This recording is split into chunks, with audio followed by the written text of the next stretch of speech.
Hey guys, thanks for joining us back out here at the Range Report. And as you guys may know, we spend a lot of time out here at the range, and as you know, we're completely self-funded, and ammunition's getting more and more expensive. So sling and lead is becoming a little bit of an expensive proposition for us. So we try to figure out how to mitigate that a little bit.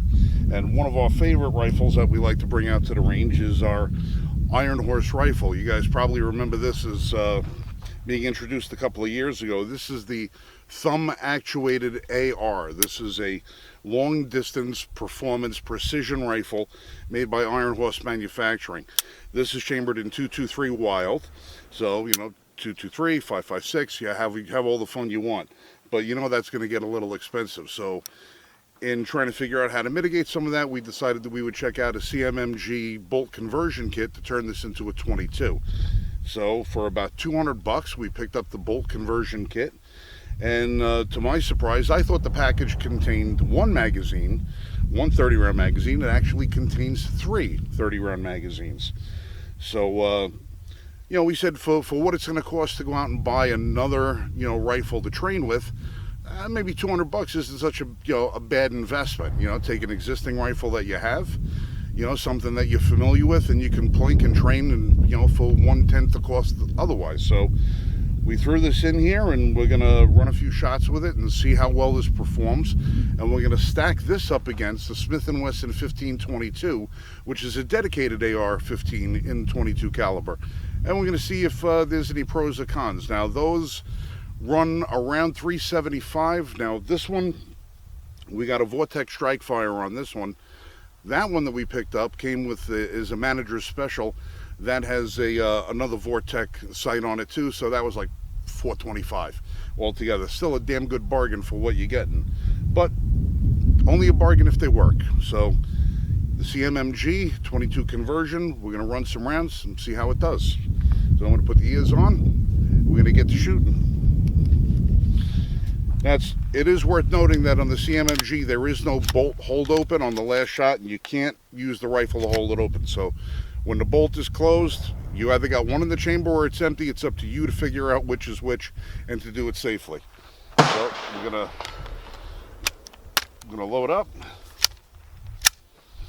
and have some fun. Now, if you're not familiar with this rifle, you'll notice that there is no trigger on it, at least in the conventional sense.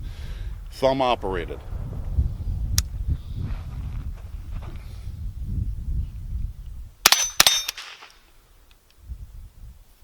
All right, 2 rounds stopped. So, all right, that was a failure to fire. We probably got a light primer strike. Rounds right at my feet.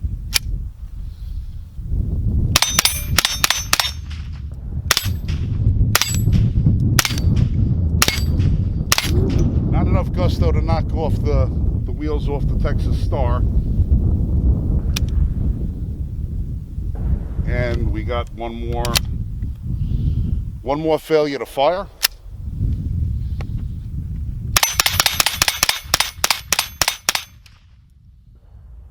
All right, so 2 out of 25. We had 25 loaded in these.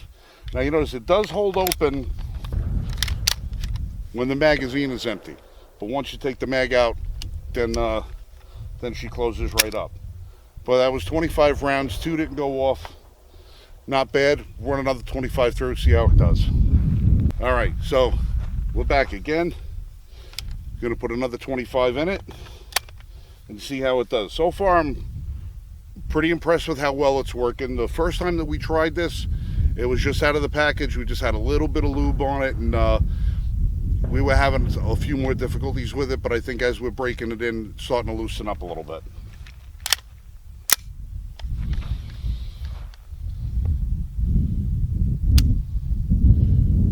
Just as I say that, failure to fire.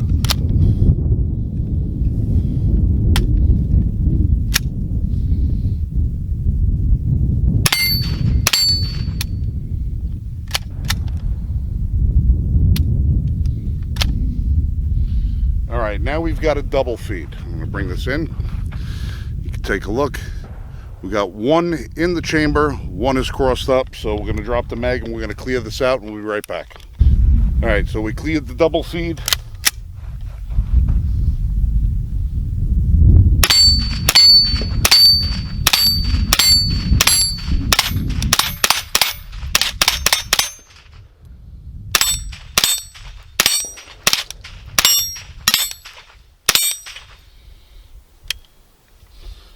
And that's it, locked open.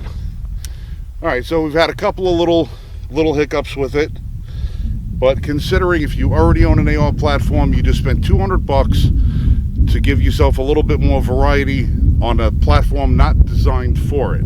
So now we're going to actually go grab the AR-15 that was designed for it and see if we have any better performance with that. All right, we pulled the rounds up off of the ground that we had a couple of issues with. These are the two rounds that just didn't go off. There is very, very little indication that the striker even touched the rims of these. These two, on the other hand, these are ammo related. These were good hard strikes. The ammo didn't go off. It's 22. Yeah, that's the nature of the beast. But as far as these other two go, this one is pretty dented up on the outside. This is where it was a double feed. I don't know if you guys can pick that up or not. You can see the cartridge is pretty well dented. There really doesn't seem to be a whole lot of room to clearance these for ejection. I mean, it's just minimal amount of space, so you can see how they would get hung up, especially if you're firing it pretty quick, which I wasn't. That was actually slow rate of fire and it was getting hung up on there, so we'll have to figure that out in the future. But for now, these go in the dead round box, and we're going to get the S&W out here and see how that does. All right, so here's the M&P15-22. This is the dedicated 22 based on the AR platform. Functionality exactly the same. Controls are all exactly the same. The only thing is this is pretty much a all polymer rifle. This thing probably weighs in and around 3.5 to 4 pounds. It's got about a 6-7 pound trigger pull on it, so it's not exactly, you know, the easiest to let go. But if you're looking for a nice trainer for people who are recoil sensitive, or for getting the kids out there to, you know, enjoy the sport, this is not really a bad option at all. You got a nice adjustable stock on this thing. It comes with, well, this one did, some flip up sights, which, working in concert with the Vortex Spark, give you a nice co-witnessing. We said we had this out, we zeroed it in. Little hit and miss as far as the reliability goes. We were using pretty good ammunition on it. Today we used some Winchester white box. Yeah, you know, but we'll see how this goes. This is Winchester or Federal? No, it's Federal. This is Federal. But we'll see how this goes. This one only comes with one 25 round magazine from the factory, so if you want to get more, these are about $40 a piece. And we'll see what happens. But we're going to take some shots with this. I'm going to turn my little spark on. Hopefully the battery still works. I have a feeling it's not, so good thing for co-witnessing.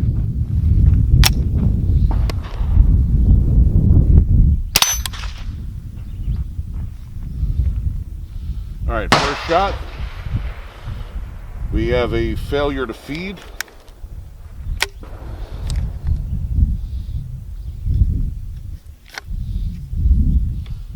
The round is sort of nosedived into the magazine a little bit.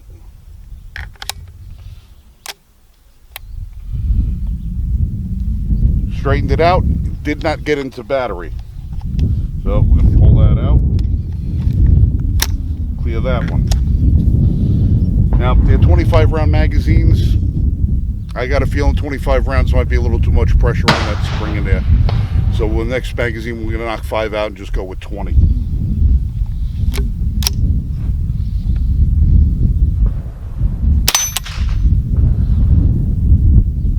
And we have a failure to eject. It's caught in there sideways.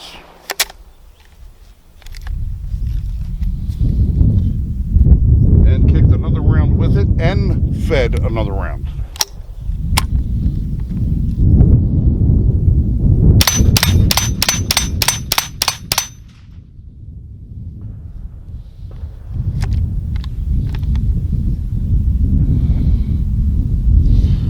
Same thing with that round. It's nosedived into the magazine a little bit.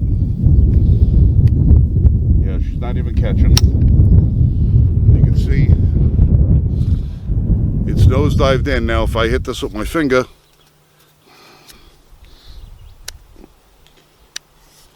see, it comes up a little bit in the front.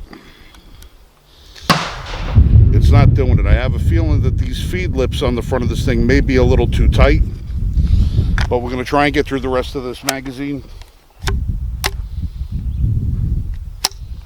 No, we're not.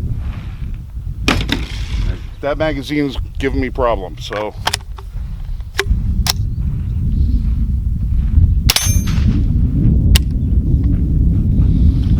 Okay. You can take a look inside there. You got a failure to extract, failure to eject, and we got one fed into the chamber. So we just flipped that one out of there.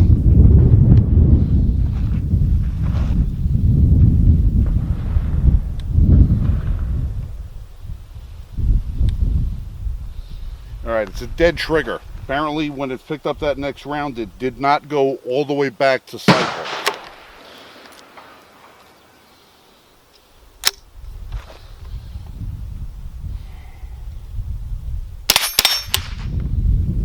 Okay. Same problem as before.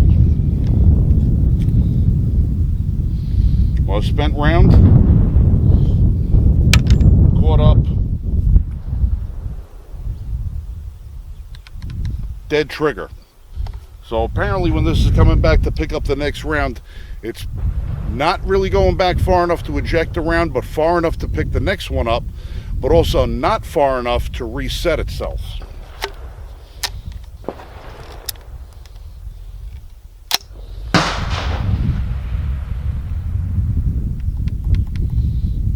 And a dead trigger.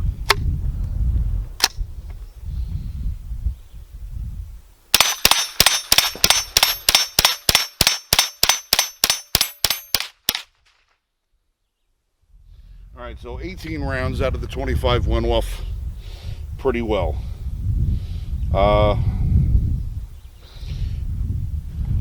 Hey, if you wanted to learn how to clear jams, this is probably the best gun for you. Well, this and the Ruger SR22, both of them are great. That and the PMR30. Those are three great guns to learn how to clear jams out. But we're going to put some more rounds in this thing. We're going to limit these to 15, I think. And we're going to put some more through them. Alright, so we cleaned the magazines out a little bit. They were a little bit on the dry side. We just put a little touch of oil in them, see if we can't get them to feed a little bit better. And we limited them down to 15 rounds per magazine to see if this thing will run any smoother than it has. So we got a magazine in there. And we're going to go.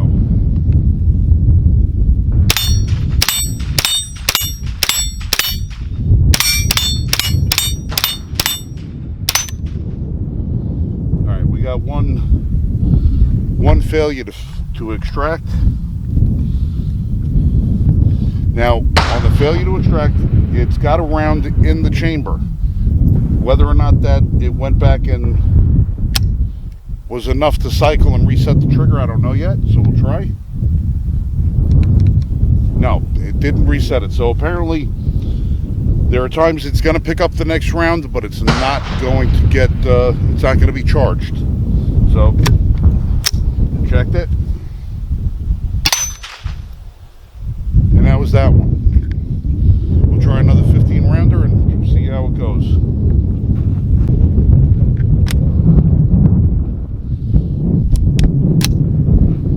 Alright, we got another 15 rounds in it.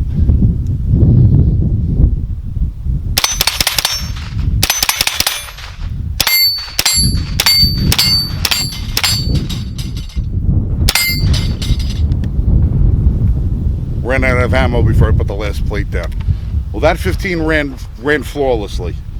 So it seems to be improving the more we shoot it, but let's say it's not without its hiccups. Is it worth $350 without the sight, $425 with it? I don't know, jury's out, but it's fun, it's accurate, it's lightweight. Now, if you're gonna put this in comparison to the CMMG setup for your existing AR, I don't know. I think I might opt to spend a little bit more money and grab up one of these. This way I could have 2 rifles going at once rather than one dedicated platform that I switch calibers with. Plus, this thing is also about 3 pounds lighter than that other one. So for the youth factor, for anybody who's recoil sensitive, maybe doesn't have enough upper body strength to hold the rifle up all day long, this is probably a good alternative for him. Is it a 10-22? Apples and oranges, but I know my 10-22 doesn't jam up like this one does. But for now, this is Frank from the Range Report. Thanks for joining, and please, if you enjoy the content here, do me a favor, hit the little subscribe button, hit the like button. If you have one of these rifles, you want to leave a comment about it, say something. Let me know. We can talk back to everybody over here. And if you want, check out l1f.us, and you'll be able to read articles on all the different products and rifles I've